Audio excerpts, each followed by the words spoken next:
Hello everyone, and welcome to the 2023 Epcot International Food and Wine Festival. It has been a little bit since I posted a video. I've had a pretty busy summer between family visiting and work and everything else. It's been busy for me, so I apologize for the kind of extended delay on updates here, but I am so happy to be back. And what better way to be back than to start off at the International Food and Wine Festival. First thing I want to do is go into the creation shop and check out some of the new merchandise, and then we'll get started on our food rounds. Today, I'm going to do something a little bit different. I want to do just vegetarian and vegan options at the festival. I feel like a lot of the new stuff is pretty similar to what we've had before, so I want to check out some new vegetarian and vegan options. So come with me, and let's enjoy the 2023 Food and Wine Fest together.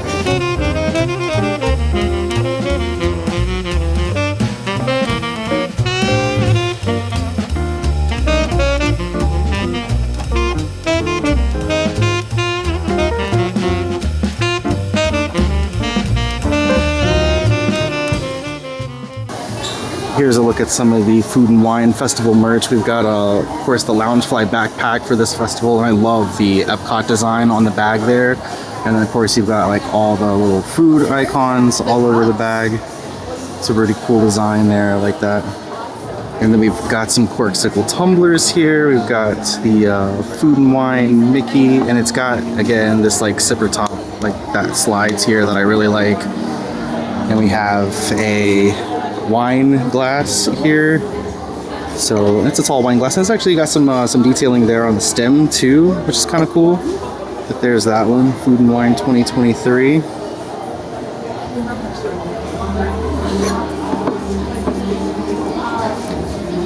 And these wine glasses are actually sitting on top of this like cutting board serving tray here that you can get also, and it's got the Mickey design on the top there.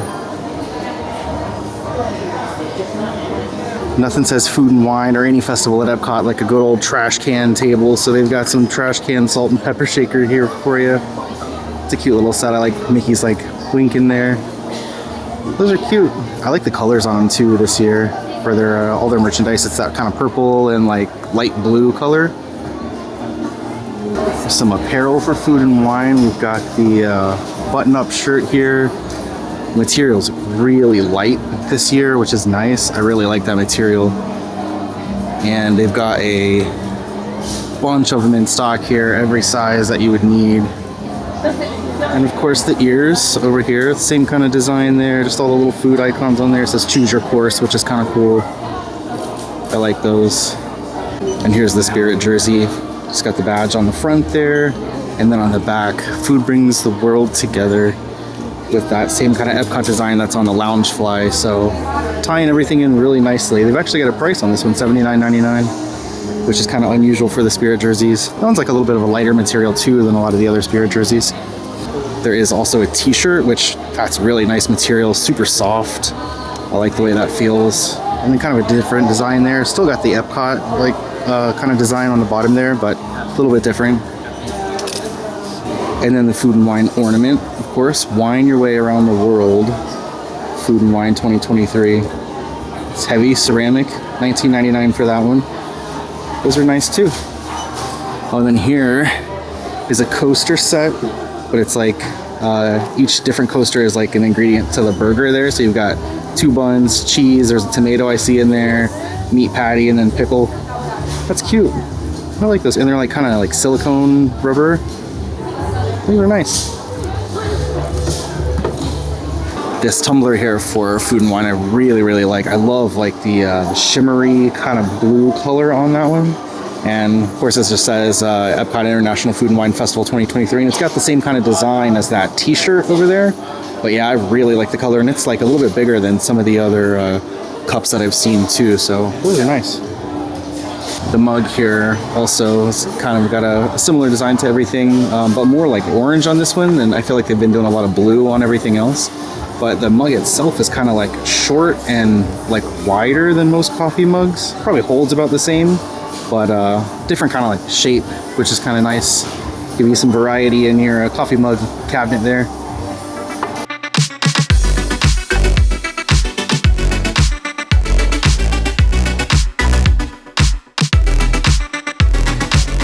Our first stop today is going to be at Brewing at the Odyssey Pavilion. It's always one of my favorite booths, but today we've got the Frozen Fusion, which is like an herbal tea with like orange ice cream pieces on top there. So we'll give this a try here. And then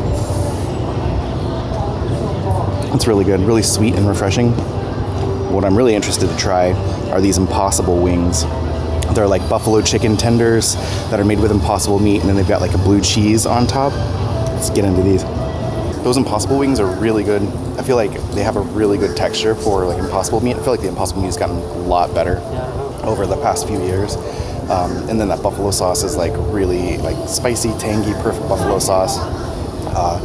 And then this drink, perfect complement to that. So really good start here to our kind of vegan International Food and Wine Festival here at Epcot. Look at this smoke rolling off the grill over there for the Flavors from Fire booth. It's just like coming off heavy and then just drifting over this little pond right here. They are grilling up for sure over there. Got to go over there and get whatever they got going on.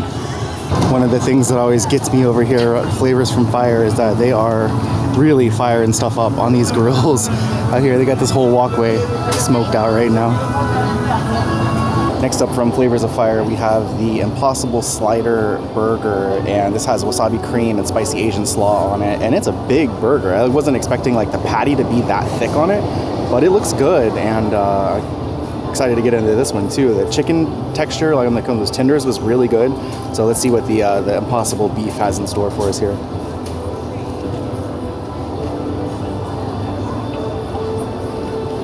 That's really good too. I feel like the beef texture is really good, but I think the flavor from the Asian slaw is what you really are getting on that.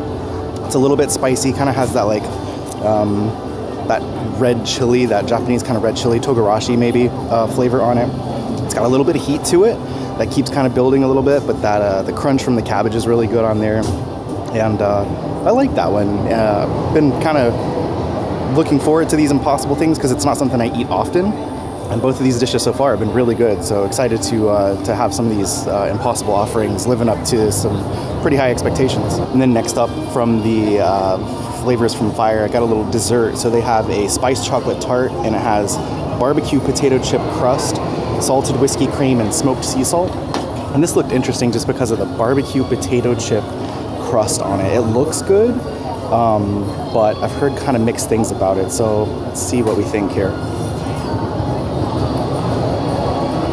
Okay, flavor-wise, I think like the chocolate on the tart is really rich and thick and kind of overpowers any of the barbecue like flavor you get from the crust there. I don't find it like odd or off-putting at all, like I've seen some other people say, but I kind of like it. I think it's a really big portion, and I think it's impossible to eat like by yourself all of this tart. It is really thick and really rich, but it's delicious. Just when you thought the barges were gone, they've been building like support pillars for what appear to be new barges. However, these pillars were well over the water when they first started putting them in, and they've been sunk lower and lower. So that gives me hope that eventually they'll be at the water line, and the new barges will be able to be moved in and out of World Showcase Lagoon here. So we have our beautiful views back permanently here at Epcot. The drawbridge is going up over here between China and like Kenya or Germany. Something you don't see a whole lot, but yeah, drawbridge is going up, letting the boat through. Probably gonna go do some work over there on the little barge installation.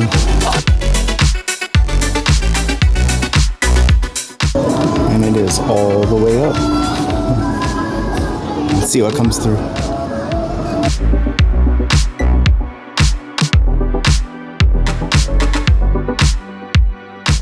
Next up, I wanted to try India. They have a curry spiced crispy cheese that I've been kind of eager to try, and I was melting out there, so I came over to the front of the China Pavilion. They've got a couple of like benches out here, which is kind of nice. It's shaded, it's kind of secluded.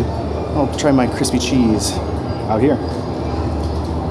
That's actually really good. The cheese is like nice and firm. It's got that like kind of squeakiness when you bite into it, and it's got this like ketchup with it that's also really good. I like that a lot. And it has a really dense texture. It's almost like a chicken nugget or something like that. Again, you know, the texture of everything I've had so far has been really good. So if you're in the mood for a little vegan, vegetarian options here, this I can highly recommend. I really like the crispy cheese here from India.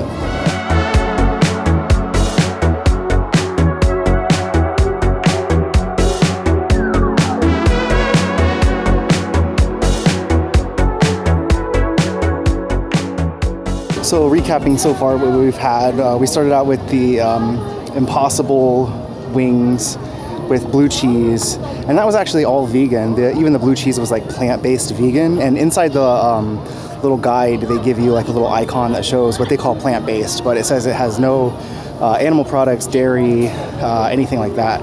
And then of course like the vegetarian options, like the crispy cheese we just had. So the slider and the wings were actually vegan and or plant-based. I should be careful saying vegan. And then the cheese that we just had from India and then that chocolate tart were both, I guess, you know, vegetarian, right? So they had dairy in them.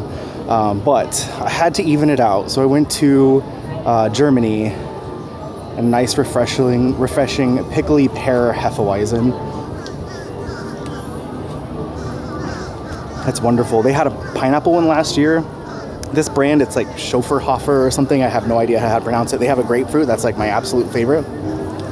The pineapple was really good last year, and this prickly pear is actually pretty good too. It's not as sweet, I don't think, as like the grapefruit and the pineapple, but perfect on this, you know, 90 plus degree, 90 plus humidity day here in Florida summer.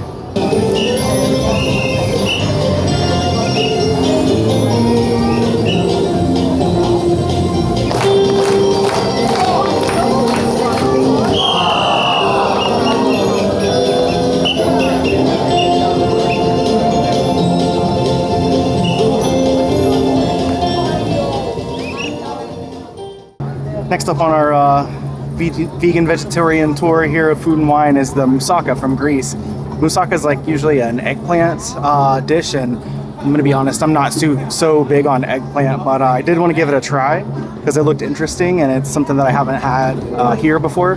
But we will go ahead and get into it. I don't know if there's a way to make it look good on camera. You know, the top of it is like pretty plain, pretty brown. And then I cut into it a little bit here. I'll show you kind of the inside. It looks a bit like a lasagna, but it doesn't look all that appetizing, but it smells good. So we'll see how it tastes. So when you cut into it, that's what you get. You can kind of see the eggplant and the ground like Impossible meat there. And again, it doesn't look appetizing, but we'll see how it tastes.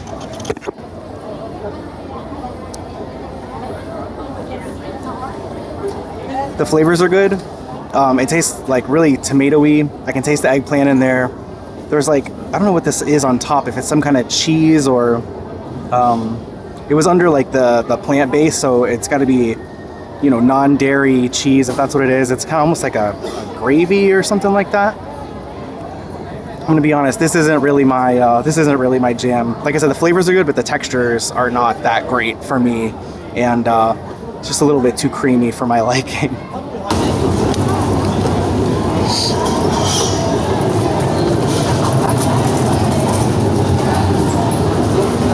Hi-ho, hi-ho, into the trash you go. The other items we had from Greece last year were really good. They have like a lamb gyro, and then they have the spanakopita. The spanakopita, I think, too, is like vegetarian. There's no meat in that. It's just like a spinach puff pastry kind of thing. And it was really good, but I wanted to try something new, and that moussaka was new to me, but just not my thing.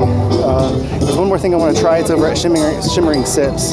But while we make our way over there, I want to talk about what we've got coming up. So in a week from today is Mickey's Not So Scary Halloween party. From the opening night of that, I'll be there. And then Halloween Horror Nights coming up shortly after that. So Halloween's here, even though it's still, you know, 99 degrees in the park. Looking forward to that. So I hope to see some of you there, and let me know if you're going to be there. Last up today for Food and Wine is the guava cake with coconut from Shimmering Sips. Last year they had a like guava mousse that had like a sugar cookie bottom. So when I saw that they had a guava cake this year, I could not pass it up, and it looks amazing with that like toasted coconut on top. That cake is like really, really sweet, really moist. It's like soaked in like guava syrup or something. But that whipped cream on top, like, it just tastes like whipped guava juice. If you like guava, like I do, that whipped cream is where it's at. That's fantastic. I think that has the most guava flavor of anything I've ever had at any of these festivals. And I'm a fan. I'm a big fan of this. Well, I think that is going to do it for us here today from our first day at Food and Wine. We'll be back once the new booths open up and there's more stuff we want to try. But thank you so much for coming along and hanging out and trying some vegan, vegetarian options here at Food and Wine with me. And like I said, coming up, we've got Mickey's Not So Scary, so be on the lookout for that. And drop a comment. Let me know which dish that we tried today that you'd like to try or that you have tried or that you want to see me try next time. So until next time, my name is Travis, and we'll see you then. Bye.